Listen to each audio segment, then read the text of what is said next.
So shout out to Through the Wire for that smooth intro. Man, it feels good to be on the BR app talking about free agency now. We have the luxury of knowing about moves that happened, and we were able to cultivate some list around winners and losers. And I will say, let's just talk about the biggest stuff that happened. Kyrie Irving is returning to the Mavericks. Draymond is returning to the Warriors. Kyle Kuzma is returning to the Wizards. That was shocking to me because I thought he was leaving as well. Now let's talk about these moves, man. I have some winners and I have some losers. Let's get into the winners. The Phoenix Suns. The Phoenix Suns, I think they're a free agency winner. And you want to know why it is, John? And Riv's over here laughing at me. I threw up a tweet on Twitter, and everybody's going, wow. The Suns signed Chimezie Metu, Keita Bates-Diop, Drew Eubanks. They re-signed Damian Lee. And I know everybody's saying, oh, those players, they're just average players. They don't move the needle. Well, the Suns, they need rotation players. They got the stars. They got Beal. They got Booker. They got KD. All they need right now is the star players. And I'm looking at the Suns. They also brought back Josh Okogie to the Spurs. Devin Booker, Bradley Beal, Josh Okogie, KD, DeAndre Ayton off the bench campaign, Damian Lee, Jordan Goodwin, Drew Eubanks, Keita Bates-Diop. I think this is now a solid rotation. Damian Lee and Metu are not really rotational players. Damian Lee shot 44% from three last year. He also barely played last year when Phoenix. Trey Jones to the Spurs. And he also barely played in the Golden State team, who had a lot of depth. Well, he actually did the first half of the year, and he's one of your better rotation players. He was not one of our better rotation. You're such a yes, stomp. he did. No, when he was not. He was our 10th best player. And before we move further, Trey Jones has re-signed with the San Antonio Spurs. Shout out to Trey. I thought that was going to happen, but on to the Suns, man. Listen, I know these players aren't groundbreaking, but they fill a role. Keita Bates-Diop last year with the Spurs averaged 10 points, shot 39% from three. Drew Eubanks in 22 games last year with the Blazers averaged 14 and 8. He's a good defender. He's a good rebounder. These are the type of players these Suns needed. And Josh Okogie coming back, somebody that bursted onto the scene last year. Listen, I think that Monty Williams was unfair to a lot of the rotation players that the Suns had. He did not give them an opportunity in favor of Landry Shamet all the time. I'm not saying these rotation players are world beaters, but it gives the Suns a chance. I think these players are exactly what they needed. Yeah, it remains to be seen. They let Jacques Landale He shot 33% from three that year. Well, he plays well, knows how to play, good off-ball player. They're letting Jacques Landale test UFA. I felt like in the playoffs he was so crucial for them on the glass. And then also we got to see what happens to Torrey Craig because they have his bird rights. If they can bring back Torrey Craig and you slot him in at the three, just shot a career-high 39% from downtown, 6'7" wing, one of the better 3-and-D guys in the game. With that bench, I think a lot of people overlooked with how many stars the Suns have. They're going to be attraction to role players who want to get that 1-year deal, and then a year later, because they're deep into the playoffs, they get a bigger payday. Another one of the winners, though, for me was the Lakers, getting Taurean Prince for 1 year, $4.5 million. He's underrated, and he has been his entire career one of the better shooters in the game. They get to slot him in at the three, and it remains to be seen what they do with the rest What was the deal? 1 year, $4.5. I was hoping the Warriors would grab him, man. He was such a good. Taurean Prince is a good player, good defender, good three-point shooter. Another one of my winners, the Indiana Pacers. They signed Bruce Brown, 2 years, $45 million. The team option moved me. Team option, second year. Yep. So Bruce Brown has this year to prove he's worth $20 million. But I'm looking at the Pacers right now. Tyrese, I don't know if Bruce Brown comes off the bench or starts. I assume that Hield will have one of the starting forward spots, which means it's between Mathurin and Bruce Brown for that other guard starting spot. I think Bruce Brown at this point is probably, he has an edge over Mathurin. You can have Mathurin still come off the bench. But Tyrese, Bruce Brown, Buddy Hield, Jarris Walker, Miles Turner, T.J. McConnell, Andrew Nembhard, Mathurin, Isaiah Jackson, who's somebody I like. The Pacers are rounding out, and I said it before on the podcast that the Pacers are making the playoffs next year. They're going to be a playoff lock. Last year with Tyrese, they were going to be a playoff lock had he not gotten hurt. And now the Pacers, led by Tyrese, is going to show the entire world who he really is. What do you think separates them from Orlando in this equation? Because I saw some reports. I'm going to double-check right now that Joe Ingles reported to go to Orlando. Oh, free agent tracker. Joe Ingles to Orlando. I like that move. I think they need more shooting. They need more ball handling and floor spacing. I like Joe Ingles to Orlando. And he's somebody who, like Anthony Black, he lacks the athleticism, but he is a jumbo-sized guard. And I think he can teach Anthony Black a lot. I do. Cleveland got a nice little haul. They got LeVert back, Strus, Niang, two good, really, really good shooters. They needed some spacing. Looking at this Phoenix team, Drew Eubanks, Keita Bates-Diop, Damian Lee, Metu Okogie, a lot of guys that want to prove something. That's what I see. A lot of guys that want to come in, they want to prove something. They're going to get the immediate minutes. I'm not going to sit here and be all the way high like you are, but I'm not going to sit here and be all the way low. What I'm going to say is I'm going to play the middle card and say I just would like to see it. You got Bradley Beal, you got Devin Booker, you got Kevin Durant, you got guys who can operate. Let's see what these guys do coming off that bench because they're going to play a lot of minutes. So we're going to see. I'm not going to, I'm going to play the middle card. As far as Indiana, great move. You're bringing in Bruce Brown. It was the move at first caught me off guard, but when I saw the team option, I was like, all right, that makes a lot of sense. Paying him that much money, but you have the team option.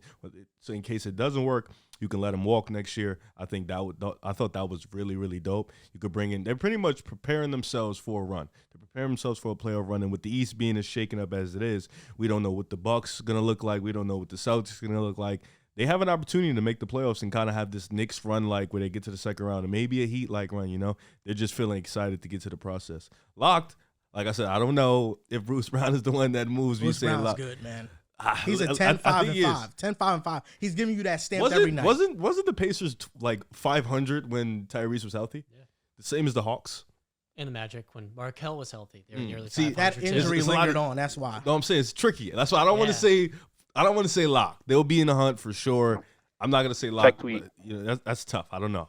But I think Bruce Brown was one of the most sought-out free agents in this class, man. In the first hour of free agency, $1.02 billion in salaries has been spent in the first hour of free agency only. Here's why I disagree with you about Bruce Brown. I think Bruce Brown. What did I say about Bruce Brown? Well, I just think he is a needle mover. I do think he is a needle mover. I don't know. I understand Nikola Jokic is great. He offers greatness, but Bruce Brown 2 years in a row has had phenomenal playoffs with the Nets. You can argue he was the best net versus the Celtics in that. Well, yeah, he's a role player. He's not supposed to elevate you. Then. He's supposed to play his role. Not really. No, he did. You know what? No, he didn't. He was closer to moving the needle. He more moved the needle in Denver, for sure. Yeah. I think the Pacers are onto something.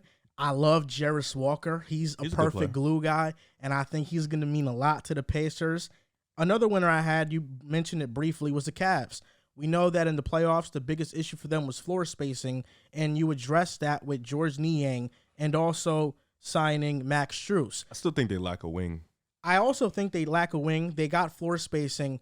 My only issue was the contracts they gave to both those players because they signed George Niang for 3 years, $26 million, and then they signed Max Strus. I'm trying to get it right now. I believe it's 64. 3 years, $64 million around 3 there. or 4, something like that. Yeah, I thought those were overpays. It was 4 years, $64 million. I think that's a bit of an overpay for Max Strus. Outside of shooting three-pointers, he doesn't really offer you much. So I thought that was an overpay. Like you said, they still do need a wing. Maybe Amani Bates develops. We don't know. You think Niang was an overpay? Was that 8 years? I mean, 8 mil? That's not horrible. I view. Cedi Osman makes 7. Yeah, I understand. I guess it's not overpay. I get the Strus one. I'm with you. Max Strus, I think, was an overpay. Getting onto my losers, 2 stick out to me. The first one are the Washington Wizards. When they traded Bradley Beal, I was under the assumption that they were going into a rebuild. They were going to finally tank and get top picks in the draft. You bring back Jordan Poole, who every night he's going to give you 20-plus points per game, whether it's inefficiently or efficiently. Kyle Kuzma now gets brought back for $25 million a year, which $25 million a year for Kyle Kuzma is not a lot of money. But now I'm looking at the Wizards. It's Tyus Jones, Jordan Poole, Corey Kispert, Kuzma, Daniel Gafford. Wow. It's a team that, they'll be competitive, but I feel like they are in the same position they were in before, just a little bit younger. Yeah, I thought they was moving on to a different direction. They were kind of tricking us. They got Jordan Poole. They finally moved off Beal. They was like, all right, we picked Bilal. And then they bring back Kuzma. I don't see the benefit of him staying on this roster. I thought they were going to kind of let Bilal do his thing, kind of run these young players. I don't understand paying Kuzma 25. Like, I guess you can say, like, with the Kings bringing back Barnes, it kind of altered his little his free agency plans because it was either Indiana or Sacramento, in my opinion. and then Indiana bringing in Bruce Brown for that amount of money. He kind of didn't have many options. So Kuzma was probably looking at Washington. This is a place that can offer me the most money. I might as well prefer Washington. They should have let him walk, I feel like. But I disagree with you guys because you can move him long term. $25 million sounds crazy, but nowadays that's becoming like normal role player money. He's 27. It's a good deal. And long term, I don't think Kyle Kuzma is going to make you win that much more games. No. He's going to put up a lot of good numbers. He's going to raise that value. And then in 3 or 4 years, when he's 30, 31 years old, a lot more contenders are going to be looking to go after him. And on the pull point, I think the same thing. The Warriors were 14 and 12 and Steph was out, but that was with way more infrastructure. In this Washington environment, I think they're still going to be one of the 2 or 3 worst teams in the East because the East is going to be so competitive. This isn't going to be that big of a mover.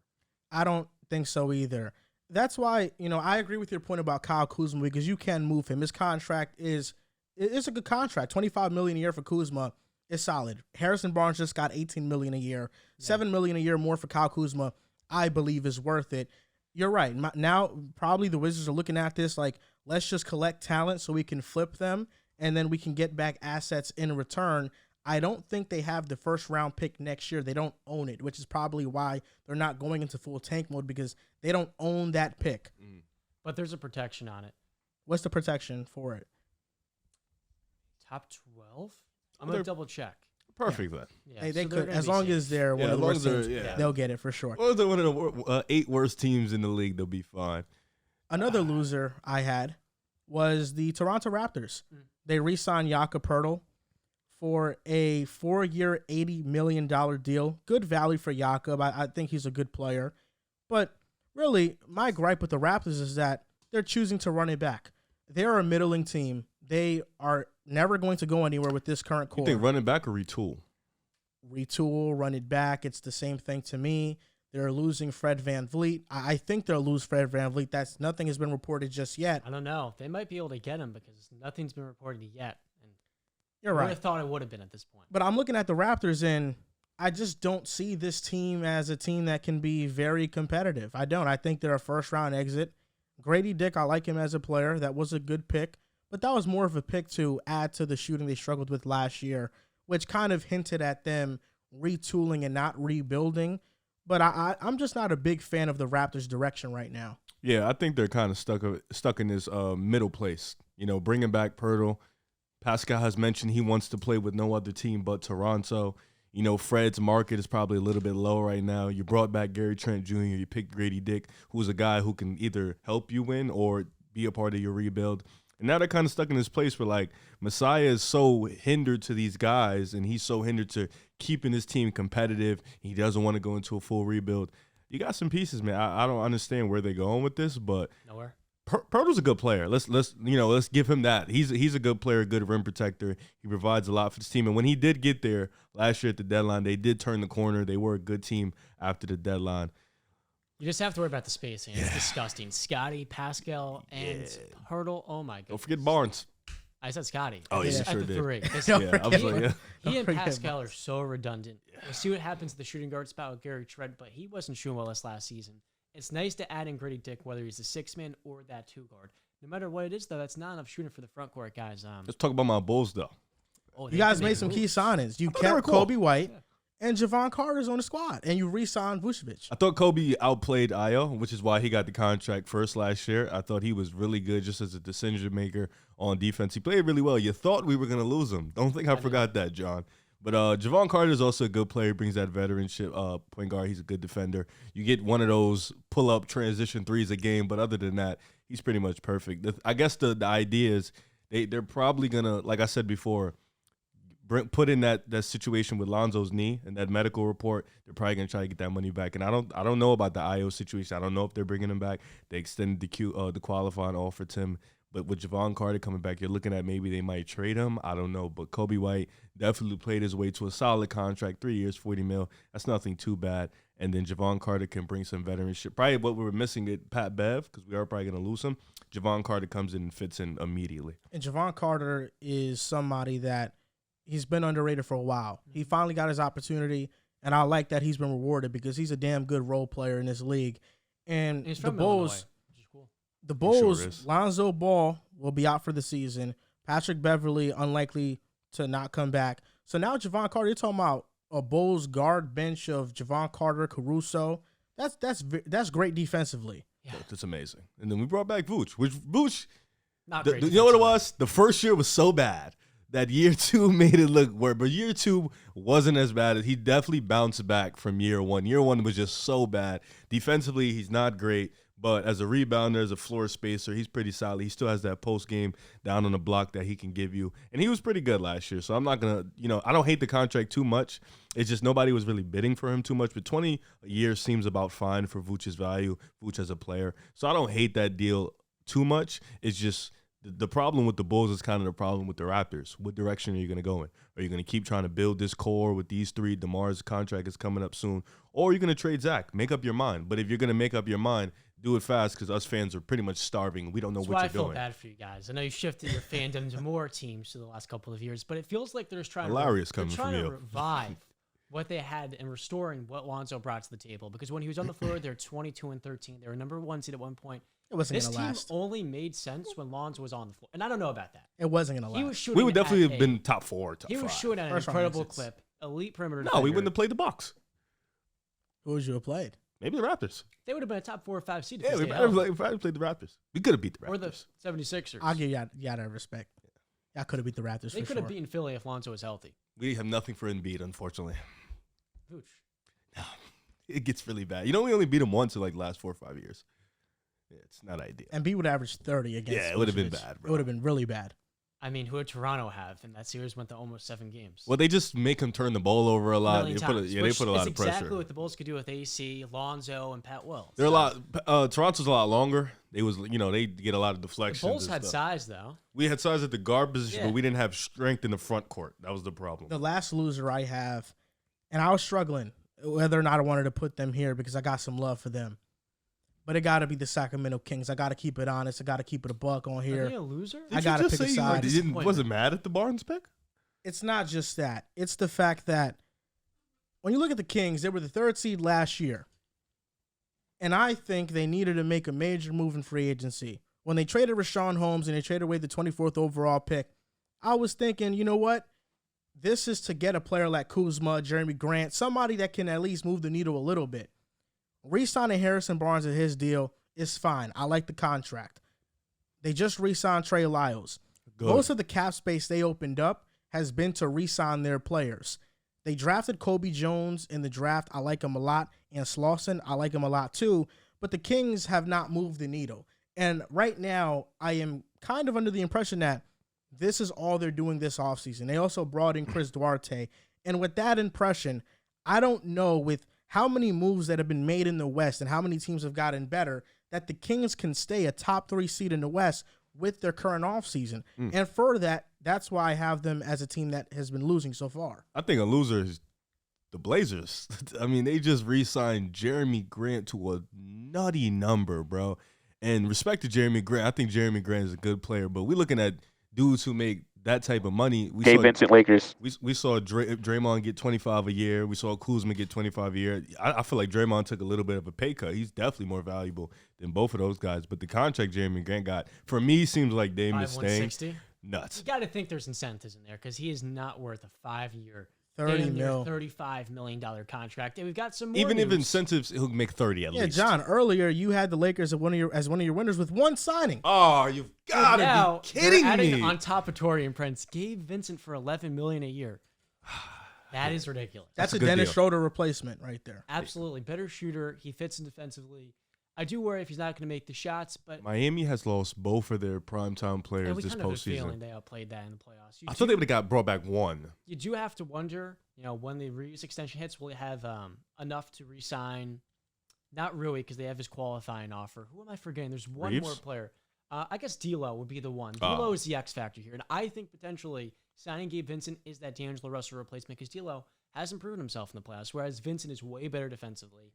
And around the same size, you kind of know what you're going to get even when the shots aren't going in. So, yeah, man, what a day for the Lakers. So the Lakers, are we looking at a starting lineup of Gabe Vincent, Austin Reeves? I think Reeves is starting at the 1. I think they can be 1 and 2. I don't see a issue with that. Versatile, right? I think me personally, I think Reeves at the 1. You'll have either Prince or somebody else at the 2, LeBron at the 3.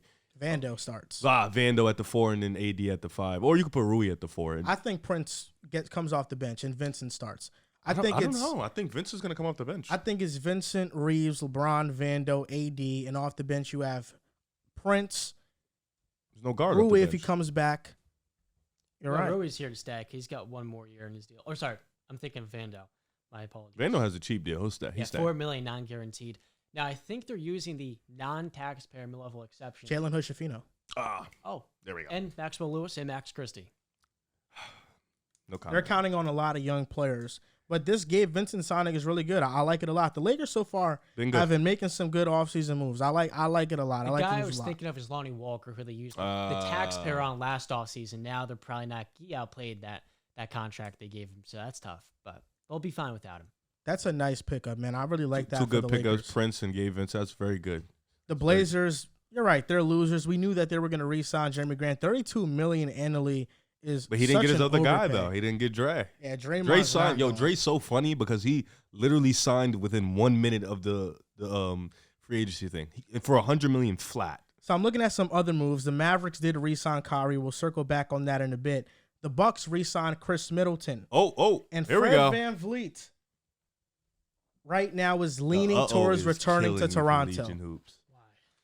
I'm telling you, please don't go to Houston. Please don't go to Houston. Why not? No. $40 million is nuts. What is he doing in Toronto, my friend? Don't care. I don't care. I want Amen to start. Right, but if you have VanVleet, have him off the bench. 6-man. He thinks he's going to start. We had this whole debacle. There's no way you pay somebody $40 million and they come off the bench. We had this whole debacle. At least in the first year of the contract. Yeah, no, because playing Jalen Green then at the 3 would be very odd. No, you're definitely that's not happening. This is the thing with Houston and this is the thing with Fred VanVleet and the options he has to weigh out. It's been widely reported 2 years, $40 million a year for Fred VanVleet. So 2 years, $80 million. Versus Toronto, the deal is 3 years, $90 million. So you're talking about a $10 million pay cut yearly. But Fred VanVleet has more security in Toronto. He has built a foundation and a home in Toronto. Yep. And in Houston, we don't know whether or not he is solidified there. We don't know whether or not he's going to go there and now he's going to be unhappy with his role. He's going to be unhappy with the direction. So I think that the deal that Toronto is giving him is fair for him to stay. And if I was him, I would stay in Toronto. Me too. Like me personally, I would. You get more money. Like you said, you live there. You're pretty much your whole life. You get more years. You get more security on your deal. You're comfortable there. You done played with all these guys, for the bulk of your career. Why not ride it out? I get it for him. For Toronto, I don't understand it. That's the problem here. It's the definition of insanity. I don't know. Like, they haven't learned, it feels like. And Masai Ujiri, for some odd reason, thinks they're going to be able to upgrade this roster. Like, what is the Raptors' ceiling? It is what they did in 2022. And if your ceiling is we're the 5th seed that gets knocked out in the first round, maybe look for something with some ambition here. And I feel like they lack any currently. Chris Middleton re-signed with the Bucks 3 years. $102 million. That's actually not a bad deal. We all knew that was going to happen. The Bucks are bringing back their core. They just hired Adrian Griffin to replace Mike Budenholzer as their head coach. So it's good to keep this continuity together, this core together, and we'll see if they don't get eliminated in the first round again next year and make a run. So I'm pretty much tying the Bucks together. So the Lakers don't have enough for Lopez no more. Under the MLE, they could still. Imagine if they just kept Brook Lopez years ago. Hindsight is a painful thing. You think Lopez was dropped for the MLE? No way. I think he's going to get that anyway, don't you think? He'd get more than a full. He was just a top 6 center in basketball. I know he's 35, but what he needs to get his last payday before he hangs it up. He is one of the most valuable 4th starters in the game. So who do you think Brook Lopez signs with? It's tough because Milwaukee's going to be looking at that repeater tax, and I have to think they bring him back on a short deal for like 2 years. Yep. $45 million, 22. I don't think anybody signs long term to Brook Lopez. It could be a 3-year deal. I could see that. I could see a 3-year deal. I would say the 3rd year would be to like a team or a player option. I mean, the only team that has competition He'll be 38 by then. The only team that the Bucks have to compete with in terms of signing is the Houston Rockets. The Rockets are the only team left with an abundance of money right now in free agency. Spurs, right? The Spurs, they just re-signed Trey Jones. Yeah, they won't. So they probably won't sign him anyways. half of the money they spent right the there. Pistons haven't done anything. They acquired Joe Ingles earlier today. But they traded for Joe Harris.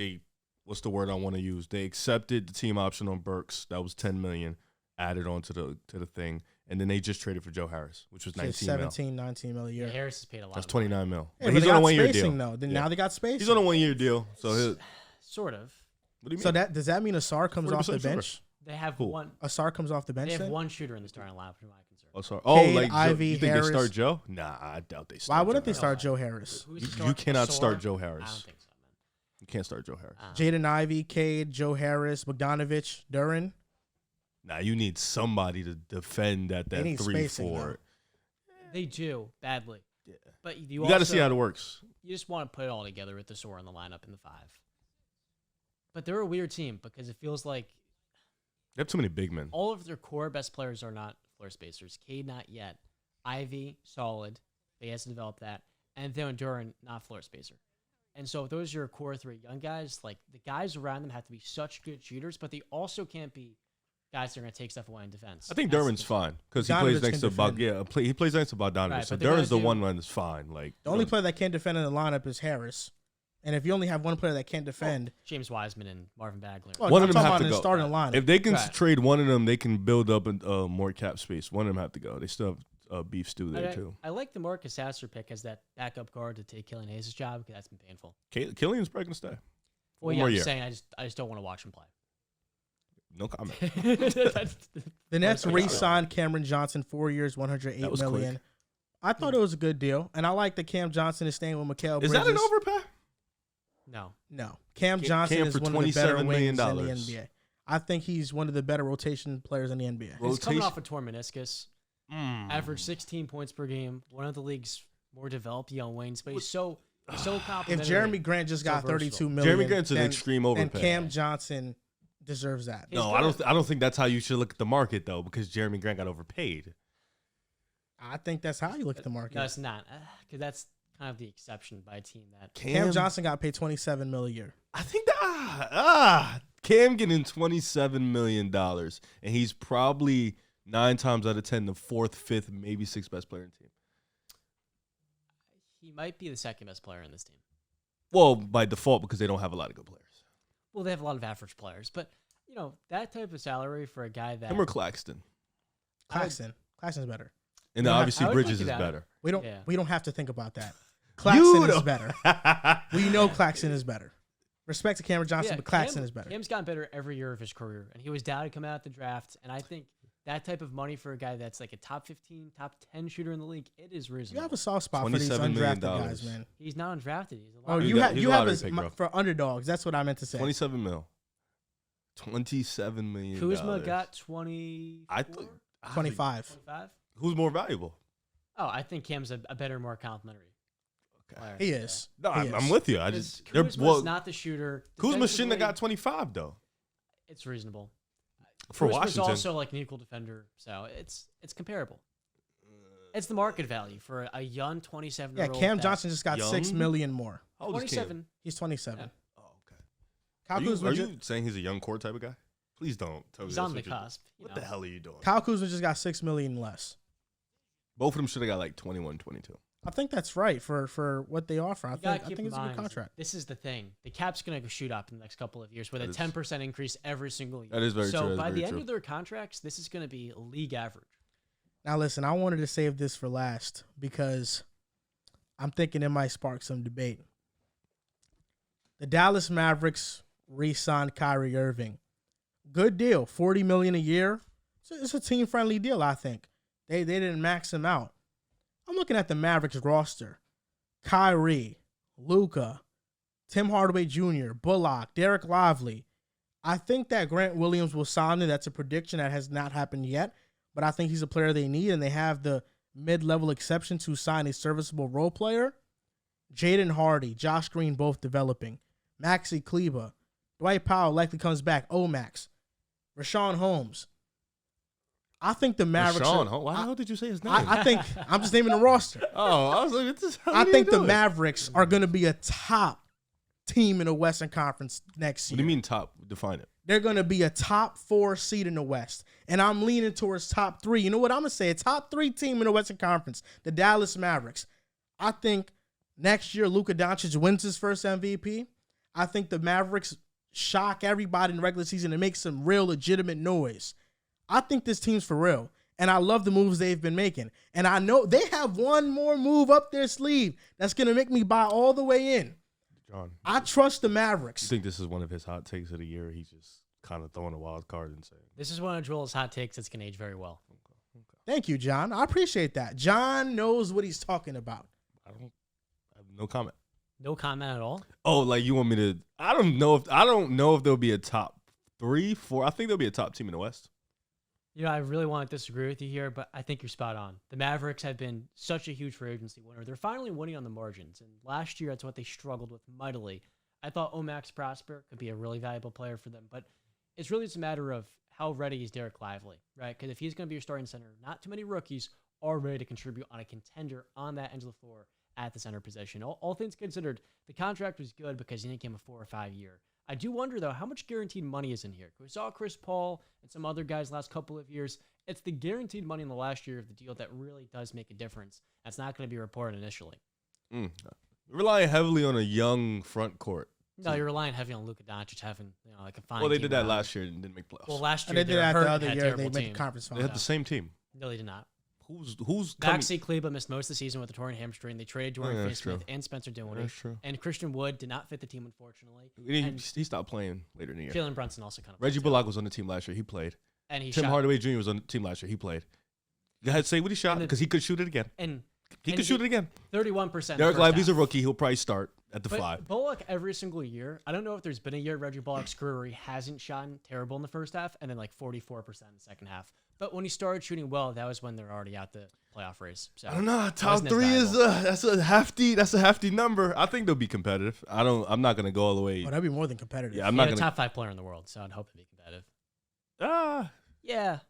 Luka's easily top 5. No, yeah, I think Luka's one of them. No, he's top 5. I don't think I'll go far to say they'll be top 3. I think they'll be competitive though.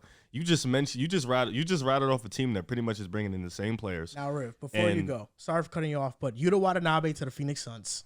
Damn it! Oh. I wanted him so bad. It's over. Let's go Suns, baby. No high five. Let's go Phoenix Suns. Now that's a good move I can get behind. Everybody thought what? You couldn't get by Keita Bates-Diop? He shot 40% from the 3-point line. He shot 39% from the 3. Keita Bates-Diop. Utah is better. Damian Lee shot 44% from the 3. You slept on him. Well, he shot 33 the year before. Oh, but you know he could contribute. The one year I saw, he shot 33. But he plays defense. Oh, no, he does not. Oh, my God. What are you talking about? Damian Lee. He's talking about Damian Lee. Yeah, he said Damian Lee would play defense. Listen, Yuta, I love this move for the Suns. We talked about the Suns. But what you're talking about the Dallas Mavericks, listen, everybody's looking at the roster and saying, well, it's not that good. It's not that good. But I think this roster is similar to the roster Luka just took to the Western Conference Finals. I think Josh Green is going to be one of the better rotation players in the league. Jaden Hardy looks like he can fill that Spencer Dinwiddie off the bench role, and Jalen Brunson early in Brunson's Mavericks tenure roll off the bench. I'm very high on the Mavericks. I think you're underselling Hardy a little bit because he was probably a lottery talent that fell into he could be a star into the late 30s. He could be on this team. He's instead going to be one of the best 6 men in the league. Then every single game Kyrie misses is going to continue showing the league how stupid of a decision it was to let him fall to the second round. I'm in the wrong year. That right there could be the difference maker where you have a 6 man of the year candidate in a year or two, maybe this year in year 2. And then I also want to highlight too, you replace Dwight Powell with a much better rim protector and a much more steady lob threat. That is a massive upgrade. That's the difference between last year and this season. And Derek Lively, I think his defense is game-changing. Yeah. We know that centers take a while, but I believe in his defensive instincts off the bat. And what he doesn't have offensively will be masked by the fact that he's playing with one of the best playmakers in the world in Luka. Yeah. I'm just really in love with the Dallas Mavericks and what they've done this offseason. I thought they were going to be in a situation where they would have been stuck. And I was wrong because this offseason they have made me a believer. I'm believing in the Mavericks sports, and I'm believing in Luka's long-term future with the Mavericks right now because they have a lot of talent and a lot of good young players. You just got to hope the jump from Jaden Hardy, which I think we can all agree he'll be a really, really good bench player next year. You got to hope because Derek Lively in college, it took him some time to figure it out, but as long as he does it, they'll be good. Prosper, as long as he comes in, he'd be good. As long as Bullock, Hardaway Jr., hitting shots, you should be at worst like a top 10 offense, like 10th offense. So it's just that the defense will stick because, defensively when Kyrie got there, they wasn't that good defensively. So as long as the defense, they can keep that at a modest rate, then the Dallas Mavericks could definitely be scary. I'm with you on the competitive part. I'm not going to jump, say top 3, but I think they'll be extremely competitive next year. I think when you have one of the top players in the world and you have a team that could fully buy in and reach their potential, that team can win the NBA Finals. They can. So you think they can? I'm not gonna rule out Luka. I'm not gonna go. I'll wait. I think his time's gonna come eventually where he just leads a team that far, and it could come sooner rather than later. That's all I'm gonna say. Okay. That's all I'm gonna say. Okay. And then Anthony Edwards' time is gonna come in the upcoming years. Okay. You thought I'm not gonna combat you here. Wow, we're on Bleacher Report. We're having fun. I don't. Because we're in the live stream. It would depend on who they play. It would depend on who they play in the playoffs. Denver's still right there. The Lakers made some great moves. They can still be better. The Kings, you mentioned it, they might not have made the greatest moves, but they're still going to be around. You got Memphis. I think the Mavericks for sure. Looking at their current roster, I think they could be Golden State. It's possible.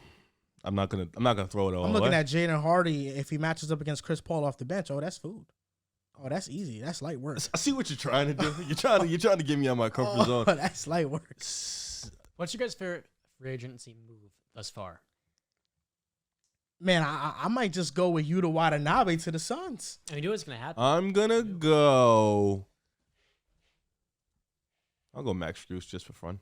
Max Strus to the Cavs? Just for fun, What's yours, John? I don't know if I have one. Maybe Cam Johnson back to the Nets, because I'm always a firm believer in. You called them a young core. I did not forget you saying that. The Nets a young core. And other news: Shake Milton is going to the Timberwolves. I like that a lot. No, you don't. Yeah, I do. So speak on it. I think got him. because they do have. They just signed Walker. Bro, using buzzwords. They have Jalen Noel, who a year and a half ago when they made the playoffs, the 6th seed was a little bit better. I just think Shake Milton's one of those underrated guys that's always been in Philadelphia malleable, changing roles from starting lineup in 2020 to coming off the bench. And he sacrificed and put upset in certain points. But this Minnesota team, they need a little bit more firepower, a little bit more creativity. I think he can definitely be an upgrade for him off of Noel. This might be the year the Timberwolves make some noise, man. I had to take. You can't have everybody making noise, bro. It's Mavericks, Timberwolves, and the Suns. That's 3. They all can't win, and they all can't go to the WCF. One of the 3 could win. Yeah, only 2 of them go to the WCF. One of the 3 could win. If I predict one of them 3, then I'm right. No, not necessarily, because you'll be 2 wrong. Well, right now, the leader in the clubhouse, I'm going Suns, Mavericks, Wolves. That's the leaderboard. Okay. Is that the leaderboard of your favorite teams or the leaderboard of the best teams? The best teams. He's about who can win this show. So the Nuggets, they're not top 3? No, I'm talking about between the teams. No, he's talking about the teams he has an agenda for. So Suns, the Mavericks, then Timbs in the West. Listen, I'll say another great free agent move, Bruce Brown. I love that. Yeah. And Milton to the Timberwolves is 2 years, $10 million. That's not bad. Man, shout out to the Wolves fam. I love the Timberwolves fans. They've hit a home run this offseason. Re-signing Nas Reed, getting Shake Milton in the draft, getting a steal in Leonard Miller. I think they've had a hell of a June. I really think they've had a hell of a June. I'm trying to think. You said re-signing who? Nas Reed. Oh, yes. I thought you said re-signing Shake. I was like, nah. They re-signed Nas Reed. They had a great draft. Shake. Yeah, they had a great draft. For sure. And then bringing back Nas Reed was huge. Are they going to still move off Cat? Or you think they'll keep it going? I think that no team in the NBA wants to trade for Cat because the contract is the worst in the NBA. I think you can say it's the worst in the NBA. Okay. So they'll probably run it back. Ooh, they looked really good with those Nas at the 5 minutes, man. Like really fucking good. And I don't think running it back with Cat is the worst thing in the world. He is an all-NBA player when he's healthy. I think Cat has a lot to offer. He's just unfortunately on one of the worst contracts in the NBA, so no team wants to touch him right now. Until he maybe has a bounce-back season, and now teams are more open to the idea of bringing him on. But right now, his value is at his lowest. Okay. He just had a bad season. The Wolves were 500 when they were all healthy. They were below 500, I believe. And Cat was injured the entire year. So I don't. They weren't that good when Cat was playing, though. They weren't. That's a. Don't know why you always say that. I do say that. Yeah, but it's interesting because they weren't that good when Cat was playing. It actually helped Anthony Edwards develop. Yeah. Actually, when they Anthony Edwards started off the season slow because when Cat came back later in the season, Anthony Edwards was still doing his thing. The playing? Oh, I'm sorry. I didn't. That was rude. And the playoffs. taking some falls in the play. In the playoffs, which is what actually matters, it gets logged. The man dropped 28 and 5. The play-in matters. No, it doesn't. You have to. Okay. They won. John, you're young. Got in the playoffs. They didn't win that game, so you're lying. They won the second No, one. stop. I caught you. They got in the Just playoffs. stop. You said at first it didn't matter. You lied. The play-in matters because if you lose the play-in, you're out the playoffs. Play-in matters. The 7th seed. They got the second Yeah. chance. They lost. No. Don't try to double back. The play-in matters for sure. Edwards averaged 31 in that series. Not 28. 31. 31. Oh, 31? I think for his career in the playoffs, he averages 28 so far. Yeah, because he's GOAT. GOAT is extreme. No, it's not an extreme. GOAT is nuts, man. Another one of my favorite signs is Bruce Brown to the Pacers. We you mentioned said it very early. You for sure said it. Yeah, Yeah, I did. I definitely said it. I've that, mentioned many times. I've thought given Kyrie- my winners and losers. I thought Kyrie got a nice deal though. I didn't think it was too crazy. I thought it was a really I nice like that deal. a lot. And it was a player option in the third year. They didn't tie them too much into Kyrie for 4 or 5 years. Jeremy Grant is so. Oh my god. So I'm just curious, Riv, because They had to fix the Cameron Johnson one. I'm curious, Riv, because I need to get your perspective on Talk this. to me. We talked about the Suns early on, but they just signed Yuta Watanabe, 44% three-point shooter. And now as somebody who, I remember we was at this table talking about the Suns, I believe it was episode 288 of the Pigside Podcast, where we were talking about the Suns and them trading for Bradley Beal, and everybody was skeptical at the table. Whoa, that wasn't me. They're making jokes. No, I didn't make a joke. Actually, if you go watch the episode, I was very in the middle. And now we're seeing the roster fill out. I'm not moving. And John, Damian Lee. is it moving you a little bit? Oh, it's moving. It's moving you. Oh, it's moving me too. I'm dancing. Of course. That's how much I'm moving. Well, first of all, of course, John's going to say is John loves the underdog and the 12th man on the roster guy. I don't think the Suns are underdogs. Metu isn't moving me. Damian Metu Lee is isn't not a moving player me. that's going to get the most minutes in the rotation. Who's going to be the 7th man? Cameron Payne. Jordan Goodwin. Cameron Payne. Jordan Payne's a Goodwin. good Are we bench serious player. here? Jordan Goodwin was good. My friend. I got it. That's what. Then what I do when we talked about the Suns, what did I just say? I said I'm gonna wait and see how they look. Did I not just say that, John? I did. It's okay. They brought back Josh Okogie. Good move. That's good. That's a good 7th man. I think that's a good Well, he'll 7th probably man. start, Well, right? he might start. If He they might don't bring start, back yeah. Yeah, you Greg. tried it. And then their 5th man is Aiden. By the Drew way. Eubanks. No, their 4th man is Aiden. Drew Eubanks. Their 4th man is Aiden. Their 5th Aiden man, is the 4th man is good. It's not bad. we just watched. Never mind. Their 4th man is Aiden. Their 5th man is Okogie. Their 6th man is who? Jordan Goodwin. Their 7th man is who? Or Keita Drew Bates Diop. Eubanks, Yuta Watanabe. No, Drew Eubanks is not. He's not that good. Keita not Bates in Diop. Okay, so I think Eubanks like their 6th guy. yeah, so they're I'm supposed to be heavily moved by a team which the big three is amazing. Nobody's disputing that. Even if they don't play, they have the potential to be really special. I'm supposed to be moved by a guy who the next 4 guys are DeAndre Ayton, Josh Okogie, Keita Bates Diop, and who was the 4th Cameron guy? Payne. Jordan Goodwin. No, you said you're not even on the same page. You keep That's saying how Cameron deep they Payne. are. You keep saying Jordan Goodwin. Stop Listen, saying Cameron we. Payne is a good backup guard. He is. He's not that Well, good. he's Yes, he also is. injury prone, so it's He's injury it's a little prone. bit of a Jordan concern for Goodwin, he Embiid. provides defense. He's tough. He's hard nosed. Listen, like I said before, I didn't watch Jordan Goodwin, so I don't know. Listen, Jordan all I Goodwin know is is a lot that like Bruce Brown before he developed a 3-point shot with the Nets. So they were guarding him in the paint. No, but he can run a little bit of pick and roll. okay. Quality defender. How do you run a Energizer pick and roll bunny. with no jumper? He's got That's good tough. decision making. That's a hard. That's hard to do. It is hard. What But he he's did got in a Florida Washington? game. Yeah, he did in Washington in the regular season. So We'll see. We'll see. all not I'm gonna say saying that, is though. I'm with gonna the say- I'm Suns, I mean, people was doubting. These And now I'm aren't- looking at the roster and I'm looking at, You're just being optimistic. No, You- these players being- fit. you're being that- optimistic. These players fit that defensive style Frank Vogel wants to play. Isn't that right, John? he's being realistic. Isn't that John, right? No, he's That is right. Isn't that right, John? It's a great start to the free agency class, and a lot of versatile young defenders. All these guys minus Damian Lee are in their 20s. And you just mentioned it, John. Wait, what? All of these guys they've added in are in their 20s minus Damian Lee. And John, you just mentioned it perfectly. the age matter for it? That right there is what I wanted to Still getting hit at. Who's still getting better? This isn't like the Nets when they're signing LaMarcus Aldridge and Blake Griffin. Oh, you're talking about like they can still get Dude, better. Exactly. Okay. This is what I wanted to get at, John. And you mentioned this is a perfect segue. Unlike other teams that build big threes and have to fill out their roster, the Suns are not signing washed up ring chasing vets. Yuta Watanabe is 29. He's not getting much better from this. Let's cut it out. Stop the nonsense. Now I'm gonna look up What's the better? What's better? Signing Yuta Watanabe? He was just with the 28. Nets. Wait, hold on. No, he's What- about to be 29 in October. Let me when ask the you a season question, starts. Riv. No, you really be That's trying it. 4 No, months from now. bro, he's not gonna Riv, get let me- much better than Riv, what he Riv, is Riv. now. No. Let me ask you this though. Pretty good player now. Yuta Watanabe or Kevin Love at this point in time? Who would you rather sign a filler rotation I might say Kevin Love. What he can bring me in the playoffs. You would say Kevin Love? Yeah, I would probably no say defense. Good rebounder. Good connector. Can hit the three. Tremendous transition playmaker. Bro, you're losing me. Have you seen Yuta Watanabe in the playoff series? I think he'll translate well. No, I didn't ask you that. That's not what I asked you. Have you seen Yuta Watanabe in the playoff series? Answer the question, please. You're criticizing him unfairly because you can have not answer seen it the either. question? No, I have not seen it. So then you don't even know what you're picking. I think he can be good. I do. Well, Kevin Love was just good. All I'm saying is that I'm glad that the Suns are not signing Asian vets to this team.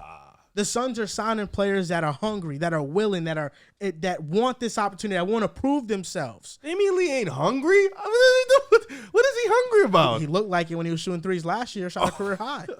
He did.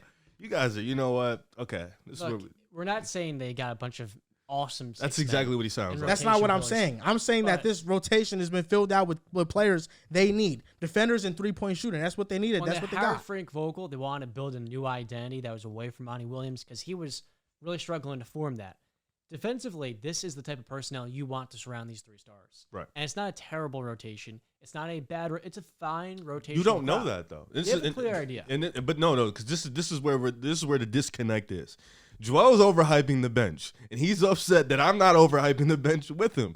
You are telling me that these guys fit Frank Vogel's scheme and all this good stuff, which sounds fine, but I think it's fair that I can say that we don't know what these guys look like in a playoff situation. We don't know what these guys are going to look like as a fifth guy, as a sixth guy, as a seventh guy. Because Yuta Watanabe has not been consistently that. Same with Damian Lee. Same with Metu. So I can confidently say that I can wait to see how it looks. You can't get mad at that. But you're overhyping them, which is a fact. None of these guys have been in a fifth, sixth, or seventh man rotation role consistently in their careers, outside of Okogie, probably. And even then, their fourth man doesn't show up sometimes. And that's DeAndre Ayton. Making $30 million. Now listen, Riff. Yeah. This is my issue with what you're saying. You're projecting. You're upset. No, this is projecting. I'm not projecting. I know what's gonna happen, and I'm just telling you what's finna happen. That's what I'm doing. When has Jordan Goodwin played meaningful minutes in the NBA? Answer right now. I can argue that he'll No. Don't say that. You don't say that. Answer right now. He hasn't played any meaningful minutes in the NBA. He hasn't played for a contender. But guess what? The Suns are getting a player in Bradley Beal who's going to be locked in more than ever. He's going to be playing meaningful basketball. Have I ever said anything about the Big Three? You see how he tries to flip it? But here's my rebuttal to what you're about to say. John, is it not true that when you have great players on your team, three for the Suns, they make players around them better. They can elevate the talent around them. It's definitely possible. We're talking about increased defensive attention on this core big three. I'm talking about the Suns can roll out a lineup if DeAndre Ayton's on that bullshit and he's not playing with passion. You have KD, D-Book, Bradley Beal, Yuta Watanabe out there, Keita Bates-Diop. Denver would destroy that lineup. Listen, I'm thinking this Denver lineup would can destroy that lineup. And the Suns would come right back and destroy them offensively too. Yes, they would. Did you watch them play? I watched Devin Booker be historical until he rolled his ankle. Yes, I did. And they lost. You watched the Joker destroy anybody in front of him. I watched KD drop 29. KD, he was, Aaron Gordon. He was below his standards, Kevin Durant. Again, but Kevin Durant with spacing will be Kevin Durant. With spacing would be Kevin Durant. So once again, you are relying on these guys to play in a playoff atmosphere. I think they can do it. There's nothing that tells me they can't do it. What is it to tell you that they can? What has told you that they can? That's the question I want to ask you. Because they already have that skill set. Just because you have the skill set, what the hell are we doing here? Riv, for some reason, I don't know why you do this, but whenever it's a player that you believe in, you have no questions about the playoff translation. But when it comes to players that you're not too, you already admitted you're not familiar with Jordan Goodwin, you're not familiar with Keita Bates-Diop, you're not familiar with these players, but yet you telling me what they cannot do in a playoff setting. No, I'm saying, and this is where we're getting misconstrued.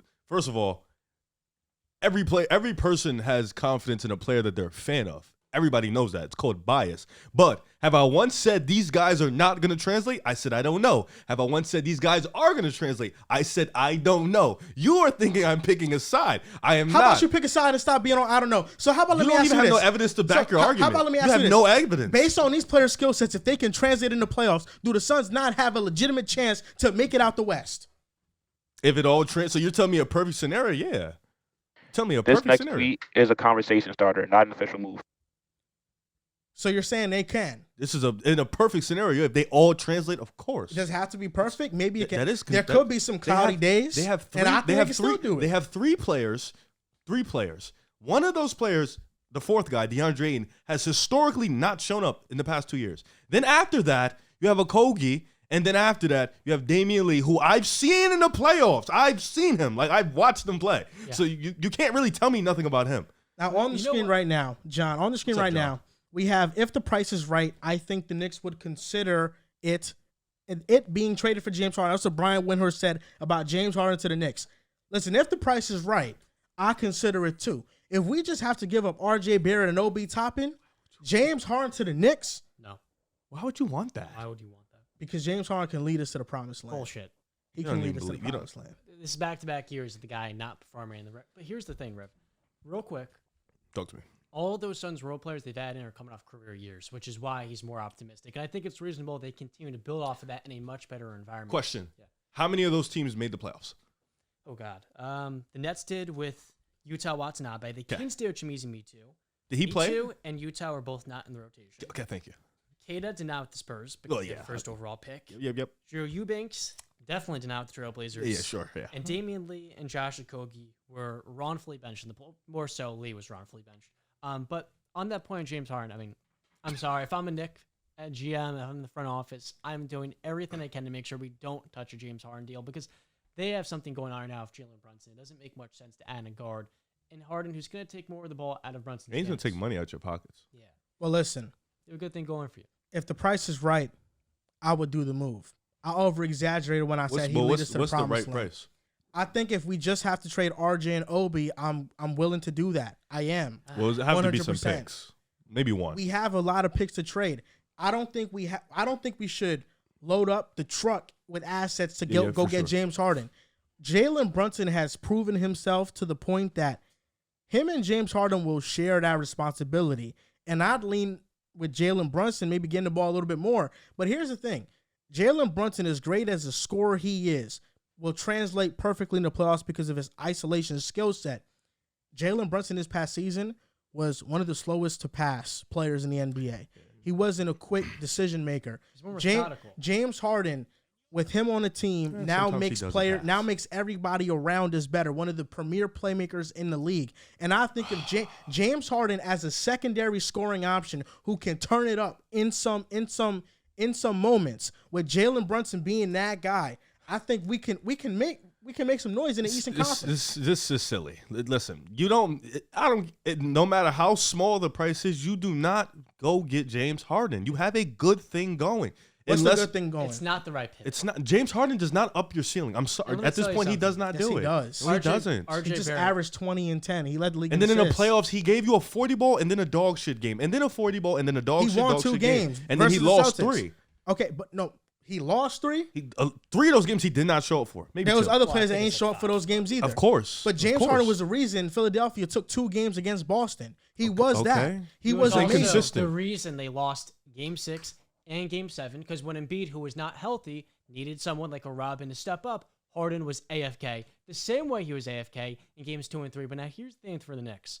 RJ Barrett's bouncing back next year. He's going to get into the lab. The three-point shooting's going to go higher up than 31%. But I'm also a believer he loses some of that strength, that size, that muscle he put on. So he has a little more wiggle. Hold on. RJ Barrett. Hold on. What? I'm buying it. Hold on. I'm buying stock now in RJ. Okay. Oh my, you're ridiculous. What are the Knicks right now in the East? Second round ceiling. What are they, John? A floor for first round exit, but they're a safe top 6 playoff team, top 7. They're top 6. If we get James Harden, we can be a top 3 seed in the Eastern Conference. Wrong. Yeah, you could. 100% we can. I'm sorry. I agree. You won't make the finals. You won't make the ECF, and now you're crippling yourself. Our goal is to go further every year. And if you're telling if you're telling me that I don't have to trade much for James Harden, I can keep my picks, I can keep assets going into the future, and I don't have to commit to James Harden long term. It's a 1 year or 2 year deal. Why would I not do that? Because it doesn't. Why would I not test it out? It's not going to help your team. James Harden does not help your team. I unfortunately think with Julius Randle in the mix, he and Harden are not a right type of fit because, especially with Randle, talk about an isolationist. That is what he is, a ball stopper. And naturally, there's very little utility between those two complementary players. You need some of it. On the defensive end, Harden's gotten better, but with Jules, he's got the worst playoff resume ever for an All-NBA player. It's about Julius Randle. And he's the real problem. Adding another player can help alleviate that pressure. And adding the biggest playoff underachiever in NBA history alongside the worst All-NBA performer I've ever seen in the playoffs is not the recipe for the Knicks going further in the postseason. And that's cap. James Harden does not help Julius Randle at all because the way he plays, there's no point guard that's going to help him play. Pick a roll? No, he does. He likes ISO, bad shot, bad shot, bad shot. That's how he played well plays. Against Miami in a series. He played okay. He played okay. He's an All-NBA player. He has not played. Also, hold on. I also want to say this. That's low bar. You're hell-bent on keeping RJ Barrett. Yeah. I'm sorry to break the news to you, but James Harden right now, you would hope for RJ Barrett to get to what James Harden is right now. This version of James Harden, you're critiquing. This version of James Harden, you're disrespecting. Knicks fans would pray for RJ to ever be that player, to lead the league in assists, to have one of the most efficient seasons of his career. You would pray for that to happen. Don't disrespect James Harden. He's had his playoff shortcomings, but he lifts the Knicks ceiling. If we don't have to, if we have James Harden, we keep Quinn Grimes and we get IQ. Come on, what are we talking about here? It's James Harden. He's a great player in the regular season. What's RJ? A 22-year-old that's going to bounce back in year 5. Bounce back from what? What has he been? What does he have to bounce back from? Well, is it 49% true shooting? He's going to be a lot more productive as a spot-up shooter. He's never done that in his career. He shot 40% from downtown his second year in the league. When there was no fans in the stands. Correct. This is embarrassing. James Harden is not moving the needle, Brody. I'm sorry to tell you, he's not. I'm telling you, RJ is going to get back to that second half of his fourth year or his third year level where he's creating for himself one-on-one. And that version of him, if he can play more inside out opposed to outside in, that is where you start to look at him as the third best player on a true contender. I also think you're moving off the wrong guy at this point. I think the guy you need to move off of is the All-NBA guy that keeps shrinking up in the playoffs instead of the young guy. Like, listen, I said RJ's deal isn't that. It's not I'm horrible. saying if the price is right, you make the move. There is no price right for James Harden on an expiring deal. There's just no price, especially. Not for them, not for the Knicks. He's not extension eligible, and he's left. There's no price that's right for the Knicks right now. You don't need to, like, for teams like the Clippers and other teams. Yeah, for the Knicks, there's no reason for you to go dig yourself into that situation. It doesn't make sense. What do we have that we're salivating? What do we have that we're holding on to that we can't trade it's for? It's not about what you're holding on to. It's just what you're bringing in. You don't need to bring that in. He doesn't bring you anything. Right type of pivots. Oh my goodness, he doesn't bring anything. This James Harden, who like just led the league in assists, doesn't bring anything. Hypothetically speaking, if James Harden goes to the Knicks and you get bounced in a second round, you just did exactly what you did the year before, except now Harden is leaving. You didn't wasted all of that for what? The Clippers can very well trade for James Harden and get bounced out in that similar fashion in the second round. For sure, but the Sixers just did that when they traded for Harden. For sure, but James Harden to the Clippers makes them a championship team if healthy. James Harden to the Knicks makes you a second-round team if you're healthy. We were just a second-round team. My point, it makes you the same exact thing we get when you're better healthy. With Harden. How do we doesn't make this the same with thing? Harden, yes, bro. we He do. doesn't make you better in the playoffs. He's not that good in the playoffs anymore. He's just not that player. He never was that good. I'm not going to go that far. What are you talking about? I'm not going to He go has that multiple season averages, 30 points per game in the playoffs. Don't mean he's ever been good in the playoffs. I'm not going to go that far. Versus Golden State in 2019, he averaged 35 points per game in that series. What are you talking about? 6 games, he averaged 35 points per game. Is that the series where Kawhi missed the elimination game that they got blown out by 30 and Harden shot probably 20%? That was 2017. I'm talking about 2019. In 2019, James Harden averaged 35 points per game against the Golden State Warriors in the second round. In the conference finals in the WCF in 2018, he averaged 30 points per game. What are you talking about? He had 31 in Game 7. It's weird. You know as well as I do. In the biggest elimination games, James Harden has never delivered. That's what I'm telling you. And I'm saying for the Knicks, kind of like when the Hawks last offseason said we really need to get a star, they got DeJounte Murray. They regret that now. You want to be DeJounte's not Harden. DeJounte's also really good. Please respect him. He clearly moved the needle for the Hawks, right? You're not giving up 3 first-round picks like the Hawks, but you can use some of these young players in their contracts in a different deal down the line if you are more patient, opposed to wasting them this all season. We'll wrap this up, and I'm not going to let y'all forget that. A lot of y'all was on DeJounte to the Hawks, but Harden to the Knicks is Do a quick recap before you wrap. Man, we're going to recap winners and losers. So winners, I had the Phoenix Suns as winners. They've had a pretty good free agency filling out this rotation in the Indiana Pacers, getting Bruce Brown. I like that a lot. You had the Cavaliers as a winner, getting some spacing for Donovan Mitchell. Niang and Max Strus. And losers, the Wizards are standing pat. They're not making much moves. The Raptors are retooling, bringing back Pirtle. The Nuggets wish they could have Bruce Brown. That would be a slight loser, but they just want a title. Christian Braun is ready, man. Braun, however you say it. So that does it. Recapping the first hour of free agency. Thank you guys for tuning in to this live stream. We appreciate you guys. Shout out Los Angeles, too.